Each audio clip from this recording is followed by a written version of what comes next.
Hello दोस्तों, नमस्कार। मैं डॉक्टर मनीष सर अपने चैनल में आपका स्वागत करता हूं। आइए दोस्तों, आज देखते हैं हम लोग एक समान चुंबकीय क्षेत्र में स्थित दंड चुंबक पर बलयुग्म का घूर्ण। ठीक है, यह एक समान चुंबकीय क्षेत्र आप देख रहे हैं बी। इसमें एक दंड चुंबक है। एक समान चुंबकीय क्षेत्र बी में एक दंड चुंबक है। आपको इस पर लगने वाले बलयुग्म का घूर्ण निकालना है। ठीक है, तो आपको पीछे हमने बताया है कि एक समान चुंबकीय क्षेत्र में स्थित धारा लूप, ठीक है, एक समान चुंबकीय क्षेत्र में स्थित धारा लूप हो या फिर कुंडली हो या फिर प्रणालिका हो का व्यवहार जो है ठीक वैसा ही होगा जैसा दंड चुंबक का होता है।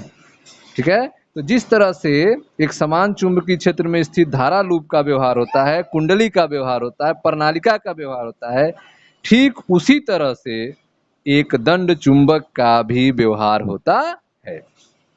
ठीक है, आप जान रहे हैं कि चुंबकीय क्षेत्र में स्थित धारा लूप पर एक बलयुग्म लगता है। ठीक है, चुंबकीय क्षेत्र में स्थित धारा युग्म पर धारा लूप पर क्या लगता है? एक बल युग्म लगता है और उसका मान कितना निकलता है? टाउ बराबर I A B sine theta, tau बराबर I A B sine theta. अगर प्रणालिका हो एन फेरो हो, टाउ बराबर N I A B sine theta. यह हमने आपको बताया है। ठीक है, तो चुंबकीय क्षेत्र में स्थित धारा लूप पर एक बल युग्म लगता है जो लूप को ऐसी स्थिति में घुमाने की प्रवृत्ति रखता है जिससे कि लूप का अक्ष चुंबकीय क्षेत्र के समांतर हो जाए। ठीक है, यह जो बलयुग्म का घूर्ण लग रहा है वह बलयुग्म का घूर्ण लूप को ऐसी स्थिति में घुमाने की प्रवृत्ति रखता है जिससे कि लूप की अक्ष चुंबकीय क्षेत्र के समांतर हो जाए। ठीक उसी प्रकार चुंबकीय, ठीक है, चुंबकीय क्षेत्र में लटकाया गया दंड चुंबक, चुंबकीय क्षेत्र में लटकाया गया दंड चुंबक भी घूमकर ऐसी स्थिति में ठहरता है जिससे कि चुंबक का अक्ष चुंबकीय क्षेत्र के समांतर हो जाती है।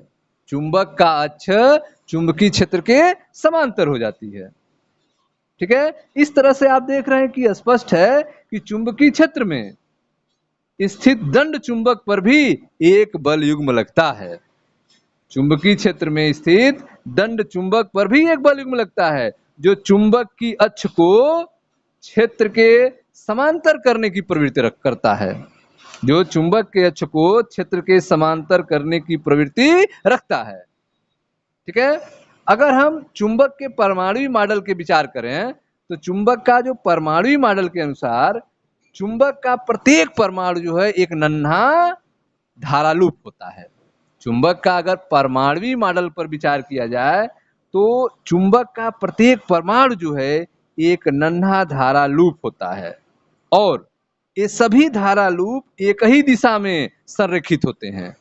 सभी धारा लूप जो हैं एक ही दिशा में संरेखित होते हैं।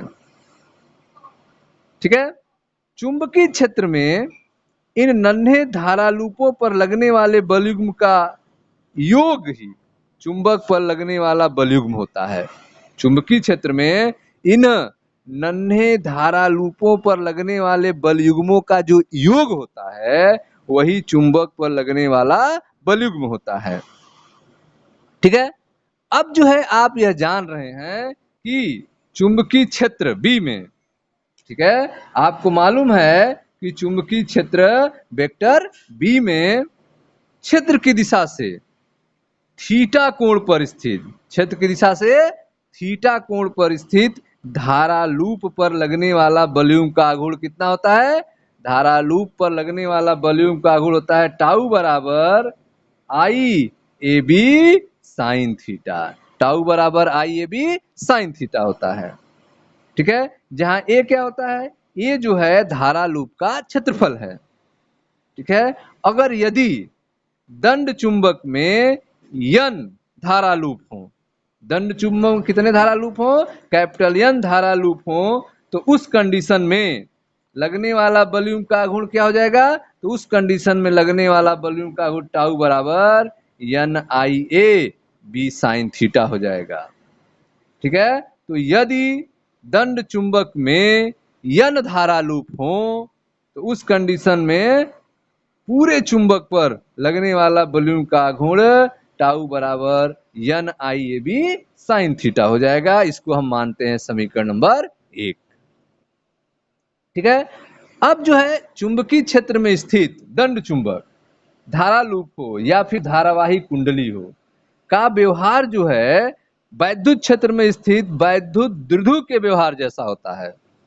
ठीक है। वैद्युत क्षेत्र में स्थित वैद्युत द्विध्रुव जो व्यवहार दिखाता है ठीक उसी तरह से चुंबकीय क्षेत्र में स्थित दंड चुंबक हो या फिर धारा लूप हो या फिर परनालिका हो, ठीक है, कुंडली हो, ठीक उसी तरह से व्यवहार दिखाती है जैसे कि वैद्युत क्षेत्र में विद्युत द्विध्रुव दिखाता है।